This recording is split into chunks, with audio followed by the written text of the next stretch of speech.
हाजी मस्तान। इन्होंने अपने हाथों से कभी किसी इंसान को मारा तक नहीं और कभी बंदूक भी नहीं चलाई अपने हाथों से, और अपने अंडरवियर तक में इन्होंने सोना छुपाया था। लाइफ मैंने झोपड़पट्टी से स्टार्ट किया हूँ। बदमाश था, मारामारी करता था, ये करता था, भागम दुगी करता था।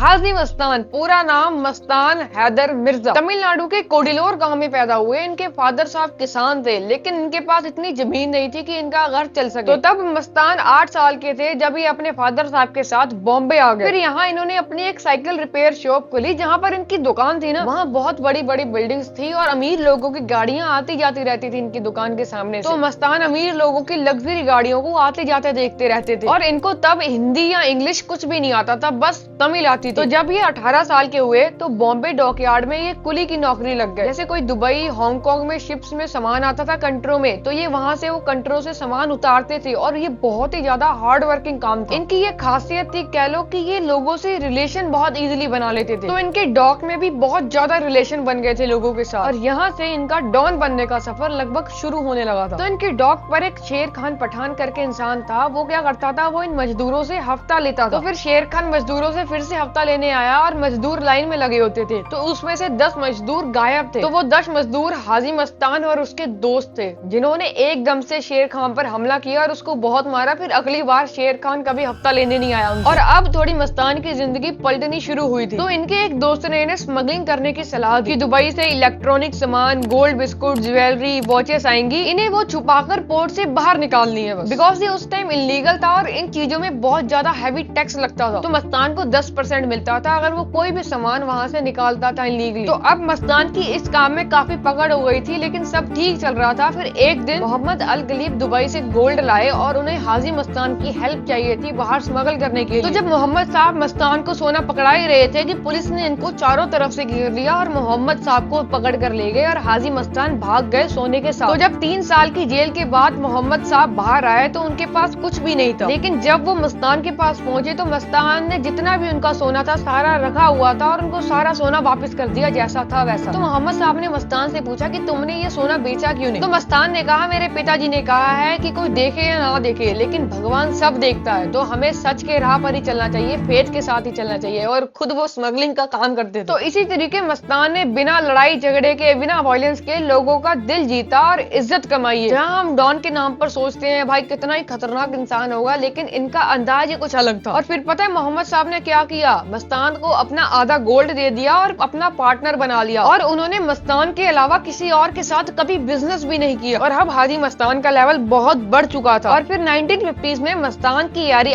पार्टनरशिप शुक्र नारायण बखिया से हुई। ये शुक्र नारायण जो था ना, ये दुबई और एडन से गोल्ड और इलेक्ट्रॉनिक का सामान आता था और ये बॉम्बे और दमन में स्मगल करता था। तो कहानी में अब ट्विस्ट आया, जो शुक्र नारायण था उसका एक भाई भी था, राज नारायण, और ये दोनों भाई मिलकर बॉम्बे और दमन को कंट्रोल करते थे। मतलब यही सारे सामान स्मगल करते थे बॉम्बे और दमन में। और फिर बाद में राज नारायण की डेथ हो गई और फिर बॉम्बे स्मगलिंग की कमान हाजी मस्तान भाईजान को मिली। लेकिन दिक्कत यहाँ पर भी थी, बॉम्बे में पहले ही 2 जानों का सिक्का बोलता था, करीम लाला और वरदराजन। तो अब ये दिक्कत थी, तो इसका भी हल था मस्तान के पास। उन्होंने उनसे लड़ने की बजाय हाथ मिलाने की सोची और बॉम्बे को 3 हिस्सों में बांट लिया और पूरे बॉम्बे में इनका एक स्टेबल नेटवर्क बन गया था। और सबसे इंटरेस्टिंग बात, इनका स्मगलिंग करने का तरीका भी कोई मूवी जैसा ही था। ये दुबई में सोना खरीदते थे बिना टैक्स और सस्ता, और फिर उरुस पर लोड करते थे। उरुस एक बहुत ही बड़ा शिप था। तो जब जहाज केरला की कोस्ट लाइन क्रॉस कर रहा होता तो वो जहाज एक बार खुले समुद्र में रुकता, केरला के कोई पोर्ट पर नहीं। वहाँ से शिप से सारा गोल्ड और इलेक्ट्रॉनिक सामान उतार दिया जाता छोटी छोटी नाव पर, और वो ये सारा काम इंटरनेशनल वाटर्स पर करते थे। तो इंडिया का कोई भी लॉ अप्लाई नहीं होता था उन पर। जो छोटी छोटी बोट्स पर सामान था वो केरला के अलग अलग हिस्सों पर उतार दिया जाता, हर बार अलग जगह। तो कोई पैटर्न ट्रेस नहीं कर पाता था। और केरला की तरफ इतने मछुआरे होते हैं समुद्र में, तो हर किसी को पकड़कर चेक करना एक बहुत ही मुश्किल काम था। तो फिर मिड 1960s तक स्मगलिंग बिजनेस ने मस्तान को अमीर और एक पावरफुल इंसान बना दिया था, जिसकी अब एक इज्जत थी और तूती बोलती थी। अब इनका टाइम था, ये बिल्कुल सफेद कपड़े पहनते थे और अब इनका एक बंगलो भी था, लेकिन ये बंगले के सबसे टॉप फ्लोर के एक छोटे से कमरे में रहते थे ज्यादा। और कहते हैं इनकी 125 एकड़ गुजरात में जमीन थी, चेन्नई में एक सिनेमा हॉल था, बेंगलोर में भी एक बंगलो था। और हैरानी की बात देखो, अब तक इन्हें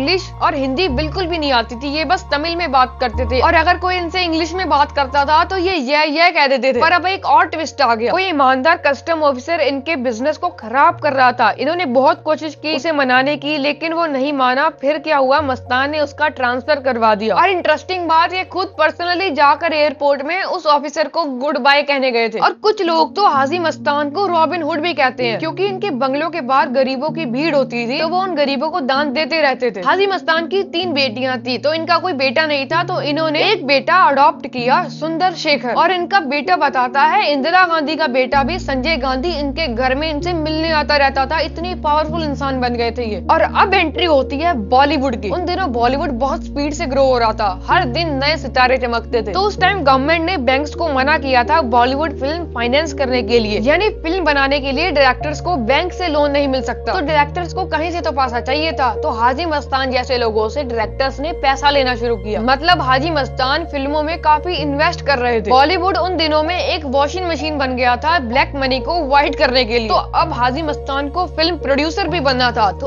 अब वो एक फिल्म प्रोड्यूसर बने। और एक मस्त कहानी देखो इनकी लाइफ की। इनको मधुबाला, जो कि बहुत सुंदर थी, उनसे प्यार हो गया था, उनसे शादी करना चाहते थे, लेकिन बात बनी नहीं। तो फिर इन्होंने क्या किया, मधुबाला की तरह दिखने जैसी एक लड़की सोना, उससे शादी कर ली। आपने once upon a time in Mumbai या दीवार मूवी देखी होगी, वो ज्यादातर इनसे ही इंस्पायर है, हाजी मस्तान से। और इनका बेटा बताता है कि हाजी मस्तान के घर में अमिताभ बच्चन आते जाते रहते थे मूवी की शूटिंग के लिए। तो ये प्रोड्यूसर थे, लेकिन इनकी कोई मूवी चली नहीं। पर इंदिरा गांधी ने इमरजेंसी लगा दी 1975 में, और मस्तान को स्मगलिंग के केस में 18 महीने की जेल हुई। यहाँ जेल के अंदर इनकी सोच जयप्रकाश नारायण ने काफी बदली, और इनको जयप्रकाश नारायण ने हिंदी भी सिखाई जेल में। और जब ये जेल के बाहर आए तो इन्होंने स्मगलिंग का बिजनेस पूरी तरह छोड़ दिया। और सॉरी मैं आप बता रहा हूँ, इनका नाम हाजी मस्तान जेल के आने के बाद पड़ा, जब ये हज गए थे। उससे पहले इनको मस्तान भाईजान ही कहते थे। तो फिर हाजी मस्तान ने पॉलिटिक्स में आने की सोची, और इन्होंने एक पार्टी बनाई, दलित मुस्लिम सुरक्षा महासंघ। लेकिन फिल्मों की तरह ये पार्टी भी फेल हो गई। लोगों को हाजी मस्तान सिर्फ स्मगलिंग और अंडरवर्ल्ड के डॉन की तरह ही पसंद है। और फिर टाइम के साथ इनकी पावर भी कम हो गई, और दाऊद इब्राहिम जैसे लोगों ने काफी कंट्रोल कर लिया था बॉम्बे पर। और फिर 1994 में हाजी मस्तान की मौत हुई, और अंडरवर्ल्ड के डॉन की स्टोरी खत्म हुई। तो आप बताओ, आपको स्टोरी कैसी लगी? अगर कोई गलती चलती हो गई है तो माफ कर देना।